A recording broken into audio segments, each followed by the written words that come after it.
When you're getting ready in the morning, when you're exercising, or when you just need a little boost. Download Mindset and listen to your favorite motivational speeches while getting ready for the day. When you're doubtful, say you're trapped, you ask yourself, well, why am I trapped? And that's a hard question, right? Some of it's your own inadequacy. You ask yourself, you sit on the bed and say, okay, man, I'm ready to learn something. Like, what's one thing I'm doing wrong that I know I'm doing wrong, that I could fix, that I would fix? It's like, you meditate on that, you'll get an answer. And it won't be one you want, but it'll be the necessary one. We kind of experience life as if we're tossed into it. You're male and not female. You're Hindu and not Christian. You're tall and not short. You have an arbitrary range of talents and an arbitrary range of limitations, none of which, in some sense, you chose. It's the cards you're dealt. Now, some of those are cards of privilege. No, maybe you're born intelligent. Maybe you're born symmetrical. Maybe you're born healthy. Maybe you're born into a culture where it's much easier not to be absolutely deprived. And so all of that, in some sense, is unearned. Now, the way you pay for your privilege is with your virtue. You have these opportunities and this existential guilt. And the way you expiate that and atone is by doing your best to live the best possible life you can manage, to speak the truth, to treat people with respect, to abide by the principles of the dignity of the individual, and to put your house in order. And that's how you pay for your unearned privilege. And we all have our privileges and our curses. All of us have that. That's why it's not useful to be envious of people. Carl Jung said, people in the modern world don't see God because they don't look low enough. And so imagine you're in your messy bedroom and you're sitting on the edge of the bed trying to have an honest dialogue with yourself. And the little voice says, you know, it's pretty disgusting in here. And you think, well, I'm way above such trivial niceties as organizing my room. Now that's pride. If you're above organizing what's actually yours, how in the world are you ever going to organize anything else? Well, it's time to take a brush to the toilet, and maybe that's where you start. And that works. You start making those micro improvements, like real micro improvements, real on the ground, actual micro improvements to things you know that are wrong, you'll improve unbelievably rapidly. Just look at how much opportunity you have to make things better. Not that it's easy. We're built to walk uphill. And when you reach the pinnacle of the hill, you want to stop and appreciate the vision. But the next thing you want is a higher hill in the distance, because it's from the uphill climb that we derive our value. And I mean this technically. Almost all the positive emotion we feel, especially the emotion that fills us with enthusiasm, that's experienced in relationship to a goal. You want a goal that you can never attain, so you can always move closer to the goal that recedes as you move towards it. You think, well, that's frustrating. It's like Sisyphus pushing the rock uphill. But it's not, because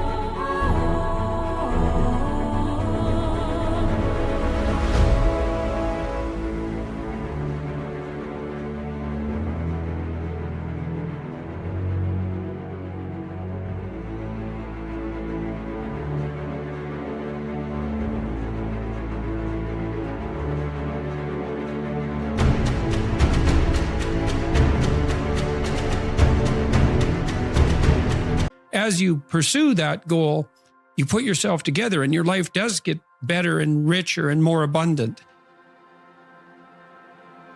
You're here to live, not to sleep. The problem with the vision of Mai Tais on the beach is that, first of all, that's a vision of drug-induced unconsciousness. Second, it's only going to work for about a week. Third, you're going to be a laughingstock in a month and depressed and aimless. I think the right solution to the most serious problems is to be found at the level of the individual. Jung said, for example, that we all acted out a myth, and whether we knew it or not. And, maybe you're acting out a tragedy. Maybe you're acting out narcissus. You don't know, because you've put that on yourself in an attempt, in some ways, to deliver to people what they want, or more accurately, to look as though you're delivering to people what they want. Someone who's really infantile and dependent, someone who's never left home, part of their problem is that they haven't crafted a persona. So,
I don't want to denigrate it entirely, but it's no substitute for the real thing. And it turns out that not only is what we want from each other the real thing, but that's also the adventure of your life.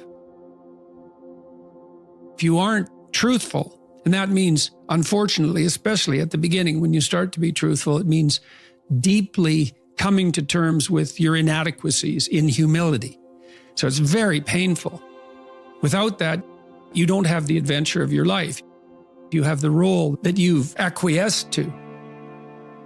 In my clinical practice, in 20 years, working with every sort of person you could imagine, I never ever saw anyone get away with anything even once.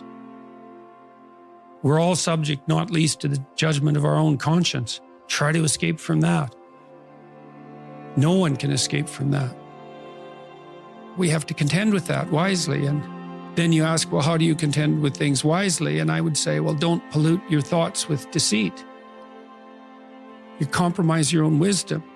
How are you going to make not intelligent decisions, wise decisions? That's why you shouldn't lie. You're warping the mechanism that orients you in the world. I think Pinocchio is a brilliant work of art. And if you're a puppet and an actor, and Pinocchio is both, at times in that movie, both a puppet and an actor. So why an actor? Like, why is there something wrong with being an actor? Well, the first question is, who sets your role? And then the second question is, who's pulling your strings? Because you have to act out your ideals to some degree, right? And you also have to formulate an avatar of yourself in some sense that's a mediator between you and other people. You need this functional shell. The problem arises when that functional shell is all that there is. And then the real person underneath is just desperate and unhappy because nothing of what's being acted out reflects a true underlying reality. You don't want someone else's fate. Man, your fate's enough. So you speak truthfully and you watch what happens. Will truth, beauty, and love save the world? Well, you can find out.